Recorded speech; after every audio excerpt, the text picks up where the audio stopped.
नमस्कार, चुनाव यात्रा शो में आप सबका बहुत बहुत स्वागत है। आज हम सबके बीच वार्ड 20 की भाजपा पार्षद राधा हनुमान पांडे जी इंडिया रिपब्लिक के माध्यम से उपस्थित हैं। साथ ही उनके साथ वहां के रहवासी भी मौजूद हैं। अब आइए सुनते हैं लोकसभा चुनाव 2024 को लेकर उन्होंने क्या कुछ कहा। सीधे मैं रुक करूंगा पूर्व पार्षद Hanuman Pandey. Sir, India Republic में आपका स्वागत है। थैंक यू, धन्यवाद।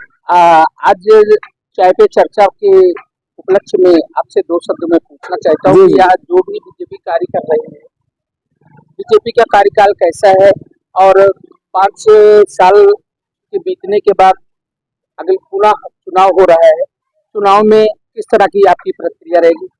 आज हम सब चुनाव के इस महापर्व पर 2024 का जो आगामी चुनाव हमारे यहाँ होने जा रहा है या इस देश में हो रहा है, यह चुनाव देश के विकास के मुद्दों पर हो रहा है।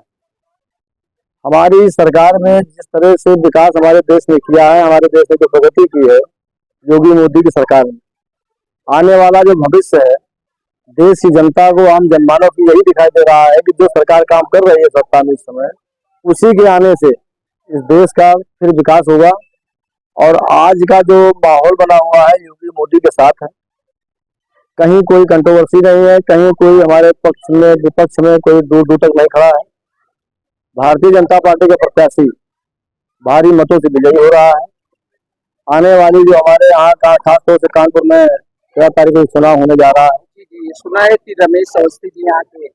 हाँ, रमेश अवस्थी जी हमारे प्रत्याशी हैं और भारतीय जनता पार्टी ने सोचा समझा खड़ा प्रत्याशी खड़ा किया है जो मीडिया जगत से संबंध रखते हैं और उनका करीब करीब 20 साल का राजनीतिक जीवन कानपुर से जुड़ा रहा।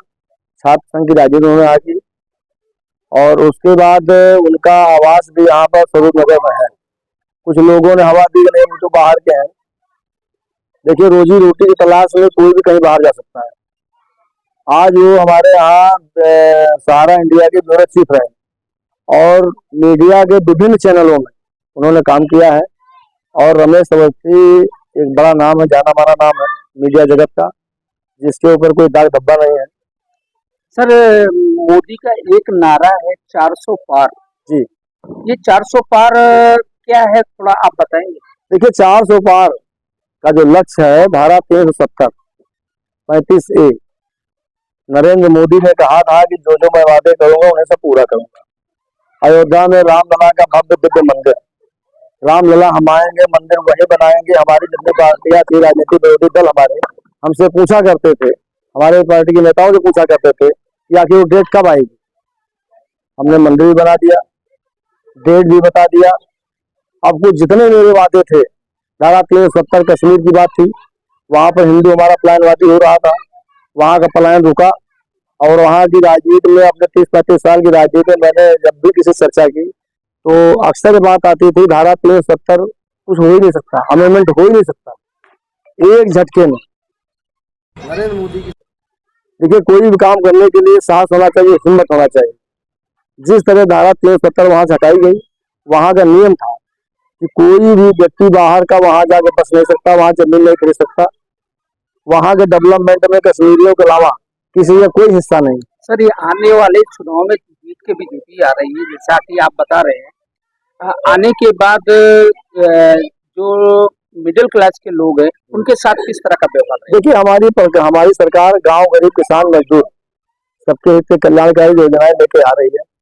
जिस तरह से माननीय नरेंद्र मोदी ने जिस समय कोरोना काल था, आप सबको मालूम है, देश में विदेशों में भुखमरी पैदा हो गई। ऐसे हालात को कवर करते हुए हमारा देश भारत आज विकसित देश की स्थिति में खड़ा है। हमारा पड़ोसी देश श्रीलंका, पड़ोसी देश पाकिस्तान, आज उनके यहाँ खाने को आटा नहीं मिल रहा। हम दो भाई छोटे बड़े एक साथ अलग होते हैं, आज हम विकास के रास्ते पर जा रहे हैं, विकासशील भारत में गिने जाते हैं और उनको रोजी के डाले पड़ रहे हैं। विपक्ष ये भी कह रहा है कि राम मंदिर बनाया गया, मुझे आमंत्रण नहीं मिला। देखिए, राम मंदिर में ये कहना विरोधियों का काम है।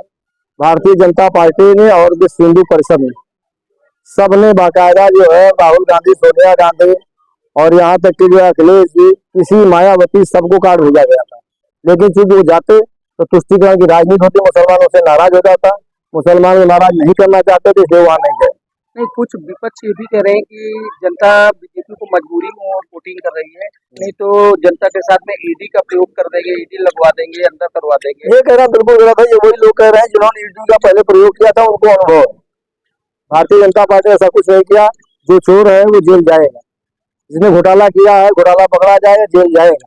एक भी देश के अंदर हमारे जिस पर कार्रवाई ईडी की हुई हो और वो साबित कर दे कि उन्होंने घोटाला नहीं किया, चोरी नहीं की, तो मैं अपनी 30-35 साल जो भी मेरी राजनीति है, मैं राजनीति से संन्यास ले लूंगा। साबित कर देंगे। धन्यवाद सर।